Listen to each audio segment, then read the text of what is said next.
అనకాపల్లి జిల్లా కే కోటపాడు పంట భూముల్లో సెజ్జులు పెట్టి తొలుత డి పట్టా భూములు, ఆ తర్వాత జీరా ఐటీ భూములు, స్టీల్ ప్లాంట్ భూములకు సైతం ఎసురు పెట్టాలని ప్రభుత్వం చూస్తుందని సిపిఎం కార్యదర్శి వర్గ సభ్యులు డి వెంకన్న పేర్కొన్నారు. పండించింది తింటున్నాం, భూమి పోతే ఎక్కడికి పోతాం, ఎలా బతుకుతాం, ఏమి తింటామని నూతన సెజ్ల ప్రతిపాదన గ్రామాల రైతులు ఆందోళన చెందుతున్నారని తెలిపారు. తరాలుగా భూమిని నమ్ముకొని బతుకుతున్న చిన్న సన్నకారు రైతు కుటుంబాల్లో సెజ్జులు ప్రతిపాదన మరి తీవ్రమైన ఆందోళన రేపుతుందంటూ పేర్కొన్నారు. కే కోటపాడు మండలంలోని అర్లి, చింతపాలెం, గురుగుబిల్లి, గుల్లేపల్లి, కింతాడ, గొండిపాలెంలో 1392 ఎకరాల్లో ప్రత్యేక ఆర్థిక మండలి ఏర్పాటు చేయాలని కసరత్తు జరుగుతుందంటూ తెలిపారు. కే కోటపాడు మండలంలోని గుల్లిపిల్లి, ఆర్లి, చింతపాలెం, గరుగుబిల్లి, అదేవిధంగా గొండిపాలెం ప్రాంతాల్లోని ఈరోజు సెజ్జుల కోసం రాష్ట్ర ప్రభుత్వం భూములు తీసుకోవాలని చెప్పేసి తీవ్ర ప్రయత్నం చేస్తూ ఉంది. దాదాపు 1300 ఎకరాలు పైబడి అక్కడ డీ పట్టా భూములు ఉన్నాయి. ఆ భూములు గతంలో ఇచ్చినటువంటి పట్టా భూములు, ఫోర్సు, నాన్ ఫోర్స్ భూములు అక్కడ ఉన్నాయి. ఆ భూముల్ని పేదల నుంచి ప్రభుత్వం లాక్కోవడం కోసం తీవ్ర ప్రయత్నం చేస్తూ ఉంది. ఈ భూముల్లోని రైతులు చెరుకు, మిరప, వంగ, అదేవిధంగా అనేకటువంటి జీడి మామిడి తోటలు వేసుకొని దాని ద్వారా ఉపాధి అటువంటిది ఈరోజు పొందడం అటువంటి జరుగుతూ ఉంది. అటువంటి భూముల్లోనే ఈరోజు సెజ్జుల కోసం తీసుకొని వాళ్ళు మోసం చేయాలని చెప్పేసి ప్రయత్నం చేస్తుంది. మొదటి విడతలో డీ పట్టా భూములు తీసుకోవాలని, రెండో విడతలోని జరైతీ భూములు తీసుకోవాలని, మూడో విడతలోని ఆ స్టీల్ ప్లాంట్కి సంబంధించినటువంటి భూములు కూడా కాజేయాలని చెప్పేసి ప్రభుత్వం ప్రయత్నం చేస్తూ ఉంది.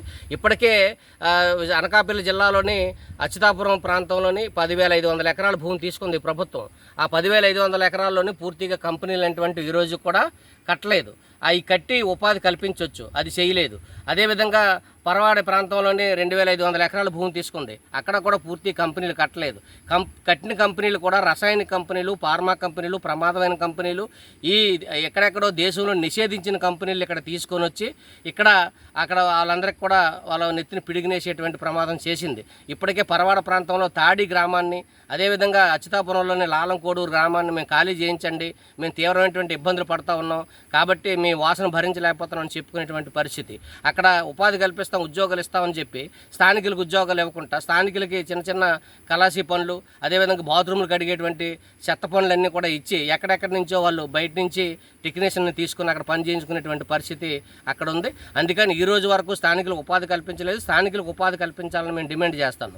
ఇక్కడేమో కంపెనీలు పెడతాం, 4 అడుగుల నియోజకవర్గాన్ని అభివృద్ధి చేస్తూ ఉంటారు. అభివృద్ధికి మేము వ్యతిరేకం కాదు, కంపెనీలకు మేము వ్యతిరేకం కాదు, లేదంటే ఉపాధి ప్రజలకు ఉద్యోగాలు, యువకులకు ఉద్యోగాలు ఇచ్చడంలో మేము వ్యతిరేకం కాదు. కానీ మీరు ఏ కంపెనీ పెడతారో మాకు చెప్పాలి, ఆ రైతులకు చెప్పాలి. ఆ రైతులకు చెప్పి ప్రజలకు చెప్పి ఒప్పించి తీసుకోవాలి. కానీ రైతుల నుంచి బలవంతంగా భూములు తీసుకునే ప్రయత్నం ఈ ప్రభుత్వం చేస్తుంది. ఇక్కడే ఉపాధి కల్పిస్తామని చెప్తుంటారు. ఉపాధికి యువకులు అనేక మంది ఎగబడతా ఉన్నారు, మా ప్రాంతంలో కంపెనీలు వస్తాయి, మాకు ఉద్యోగాలు వస్తాయని. కానీ ఈరోజు ప్రభుత్వం ఉద్యోగాలు ఇచ్చేటువంటి పరిస్థితి లేదు. ఎందుకనంటే స్థానికులకు ఉద్యోగాలు ఇవ్వడం అనేటువంటిది ఈ రోజు వరకు ఏ పాలక వర్గాలు అమలు చేయలేదు, ఏ కంపెనీలు అమలు చేయలేదు.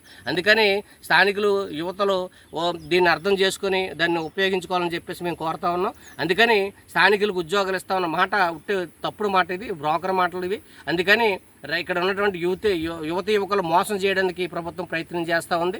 అందుకని కే కోటపాడు మండలం, కే కోటపాడు, దేవరాపల్లి, చీడికాడ, మాడుగుల, రాయకతం వరకు, నర్సీపట్నం వరకు ఇవన్నీ కూడా పొల్యూషన్ లేకుండా సేఫ్ జోన్లో ఉన్నటువంటి గ్రామాలు ఇవి.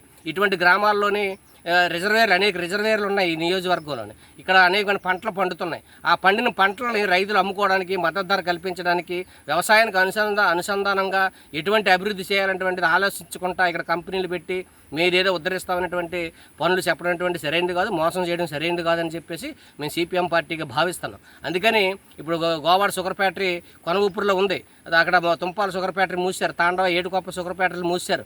ఆ సీఎం రమేష్ కానీ అక్కడ ఉన్నటువంటి ఎమ్మెల్యేలు కానీ తెరిపిస్తామని చెప్పేసి ఎన్నికల ముందు హామీ ఇచ్చారు. వాటిని తెరిపిస్తే లక్షలాది మంది రైతులు బతుకుతారు, వేలాది మంది కార్మికులకు ఉపాధి దొరుకుతుంది, అక్కడ వ్యవసాయం అభివృద్ధి అనేటువంటి జరుగుతుంది. కానీ అటువంటి చేయకుండా ఆ పాత ఫ్యాక్టరీలే తెరిపించలేనటువంటి వాళ్ళు, పాత కంపెనీలు తెరిపించిన వాళ్ళు కొత్త కంపెనీలు పెట్టి ఉపాధి ఇస్తామని చెప్పిస్తే ఎవరు నమ్ముతారని చెప్పేసి మేము అడుగుతా ఉన్నాం. అందుకని ఇవన్నీ కూడా ప్రభుత్వం ఆలోచన చేయాలా. అందుకని పొల్యూషన్ లేకుండా, ఎటువంటి ఇబ్బందులు లేకుండా ఏ కంపెనీ పెడతారో ముందుగానే చెప్పి ఆ విధంగా భూములు సేకరించాలి తప్ప రైతులు మోసం చేసి, యువకులు మోసం చేసి, యువకులు ఆశలు కల్పించి అదేదో రెచ్చగొట్టే ధోరణిలోని ప్రభుత్వం చేస్తుంది. అందుకని ఇటువంటి కార్యక్రమాలు చేసినటువంటి ఏ ప్రభుత్వానికి కూడా గతంలో కూడా మనుగడ లేదు, ఇప్పుడు కూడా మనుగడ ఉండదు. అందుకని మేము యువకులకు చెప్పదలుచుకున్నటువంటి మెసేజ్ ఒకటే, ఇప్పటికే మీరు అచ్యుతాపురం వెళ్ళండి, పరవాడ వెళ్ళండి, ఆ ప్రాంతంలోని భూములు ఇచ్చినటువంటి వాళ్ళు ఏ విధంగా నష్టపోయారో, ఏ విధంగా యువకుల ఉపాధి అవకాశాలు రాకుండా ఈ రోజుకి ఉద్యోగాలు రాకుంటున్నారో చూడండి. స్టీల్ ప్లాంట్లో ఎప్పుడో 50 ఏళ్ళు కట్టినటువంటి స్టీల్ ప్లాంట్కి కూడా ఈరోజు వరకు 6 నెంబర్ ఇచ్చి ఉద్యోగాలు ఇవ్వకుండా ఈరోజు తిప్పిన పరిస్థితి ఉంది. అటువంటి వాళ్ళు గవర్నమెంట్ కంపెనీల్లోనే ఈరోజు గ్యారంటీ లేకుండా పరిస్థితి ఉంది. అటువంటిప్పుడు ప్రైవేట్ కంపెనీలు భూములు ఇచ్చేసిన తర్వాత మళ్ళీ మెడపట్టుకుని గెంటేస్తారు.